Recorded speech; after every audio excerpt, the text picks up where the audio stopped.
Sir मैं कुछ और क्वेश्चंस ले रहा हूँ। जी। डीएनसी के बाद कंटिन्यू ब्लीडिंग हो रही है, इसका क्या कारण हो सकता है? नमस्कार, मैं डॉक्टर दीपांकर बैनर्जी बोल रहा हूँ जबलपुर से, ideal fertility IVF and genetic centre private limited से, जो मध्य प्रदेश में स्थित है।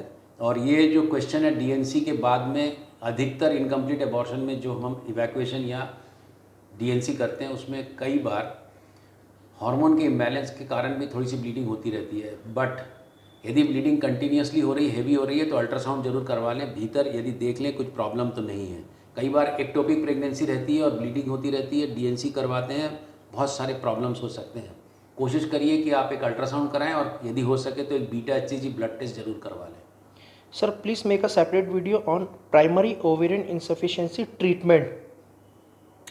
Primary ovarian insufficiency treatment will be very difficult to make a video, but primary ovarian insufficiency mostly we need donor eggs or ovarian rejuvenation, or whatever it is available with the eggs, we should do IVF.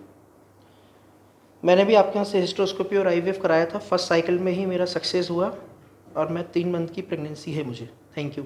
कौन बोल रहे हैं? Sangeeta. Thank you Sangeeta, and God bless you. आपको बहुत बहुत शुभकामनाएं, सब ठीक रहे, ये हमारी ख्वाहिश है। 3 AV एम्ब्रो ट्रांसफ़र में सक्सेस रेट कितना होता है, क्या ये पहले से पता चल सकता है? देखिए, जब भी एम्ब्रियो हम बनाते हैं तो एम्ब्रियो बनने का जो क्वालिटी, यदि हमारी लैब ठीक है, बाकी दूसरे के एम्ब्रियो 5A तक जा रहे हैं, डे 5 डे 6 तक, और आपका यदि 3AB तक जा रहा है, तो आप मान के चलिए कि आपके एम्ब्रियो में प्रॉब्लम है। एम्ब्रियो में प्रॉब्लम इसलिए रहती है, अधिकतर 70 to 80% चांस एग में प्रॉब्लम रहती है, 8 से 9% स्पर्म के कारण होती है, बाकी जो उसके लिए हम जिम्मेदार भी होते हैं, बट अधिकतर ये एग के कारण होती है। हमारी कोशिश ये रहती है कि डे 3 क्रॉस करने वाले एम्ब्रियो को, चाहे वो 3AB का रहे, अर्ली कैविटी रहे, ट्रांसफ़र जरूर करना चाहिए, क्योंकि कई बार ऐसे एम्ब्रियो को भी जब हम फ्रीज़ कर लेते हैं और जब हम उनको रिवाइव करते हैं तो वो 5AA में चले जाते हैं। ऐसे कई बार हुआ है और वो प्रेग्नेंट भी होते हैं। तो बहुत ज़्यादा नहीं घबराना चाहिए, 3AB या 3AA को ट्रांसफ़र जरूर कराना चाहिए। क्या आप ट्विन प्रेगनेंसी में भी एमनियोसेंटेसिस करते हैं? बिल्कुल कर सकते हैं, यदि इम्यूनोसेंटेसिस की रिक्वायरमेंट होगी। तो यदि हम सिंगल में करते हैं तो ट्विंस में भी कर सकते हैं। शादी को 12 साल हो गए हैं, पीसीओडी और थायराइड है, क्या करना चाहिए? 12 साल यदि मैरिज को हो गए और पीसीओडी है तो आपको आईवीएफ करा लेना चाहिए जितना जल्दी हो सके, because 12 years is too much. और आपका धीरे धीरे यदि पीसीओ में एएमएच धीरे धीरे गिरता है, एक की रिजर्व काफ़ी दिन तक रहता है, पर definitely it is too late. अगर शुगर ज़्यादा है तो क्या ये आईवीएफ फेल होने का कारण हो सकता है? यदि शुगर बहुत ज़्यादा है, जैसे 300-400 तक है, तो ये प्रॉब्लम हो सकती है। अदरवाइज आईवीएफ फेलियर का रीज़न बहुत बड़ा नहीं हो सकता, बट आईवीएफ आप उस समय मत कराइए जब आपका शुगर लेवल हाई हो। डेफिनेटली शुगर लेवल मेंटेन करिए विथ इंसुलिन, एंड HbA1c आपका नॉर्मल रहना चाहिए। सर लो लाइंग प्लेसेंटा क्या होता है? लो लाइन प्लेसेंटा का मतलब ये होता है कि जब आप अल्ट्रासाउंड करते हो, अधिकतर टारगेट स्कैन में लोगों को ये रिपोर्ट मिलती है, तो जब ये यूट्रस है, इस यूट्रस के, ये यूट्रस की वॉल है और ये यूट्रस का मुंह है, ये वेजाइना है। इसमें जब भी बच्चा ठहरता है तो बच्चा एक एमनियोटिक सैक के भीतर रहता है। इसमें एक कॉर्ड होती है जो इस कॉर्ड को यहाँ कनेक्ट करती है प्लेसेंटा से। अब ये प्लेसेंटा यदि इसके नीचे मुंह, बच्चेदानी के मुंह के पास रहे, तो होता ये है कि जब भी डिलीवरी होती है, नेचर क्या करता है, पहले बच्चे को निकालता है, फिर प्लेसेंटा निकलता है। क्यों?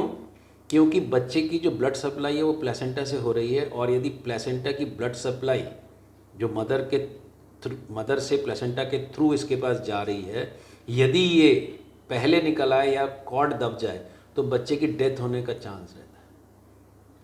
इसलिए कुदरत क्या करती है, पहले बच्चे को बाहर करती है, फिर प्लेसेंटा निकालती है। अब यदि ये प्लेसेंटा बच्चेदानी के मुंह के पास आ जाए तो उसको प्लेसेंटा प्रीविया बोलते हैं, यदि पूरा ढका है तो कंप्लीट।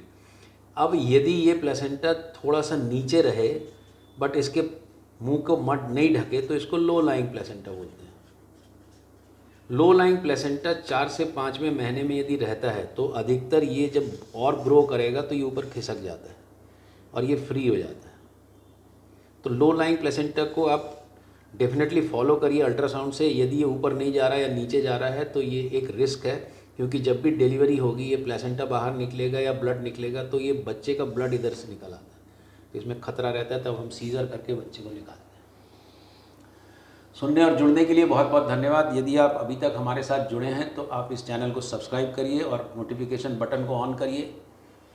आप हमारे सोशल मीडिया के दूसरे प्लेटफॉर्म जैसे इंस्टाग्राम का आइडियल फर्टिलिटी पेज या फेसबुक का आइडियल फर्टिलिटी पेज जाकर भी उसको लाइक कर सकते हैं, अपने कमेंट्स दे सकते हैं, ताकि हम आपको जितने आपके क्वेश्चन और कमेंट्स हैं उनको जवाब दे सकें। सभी का जवाब देना मुश्किल होता है, उसके लिए हम क्षमा मांगते हैं, बट जो ट्रीटमेंट संबंधी दूसरे के ट्रीटमेंट संबंधी जो क्वेश्चन होते हैं वो अधिकतर हम नहीं लेते, तो उनसे बचिए। अपने सेल्फ के जो आपके क्वेश्चंस होंगे डेफिनेटली हम उनको लेंगे। सुनने और जुड़ने के लिए बहुत बहुत धन्यवाद।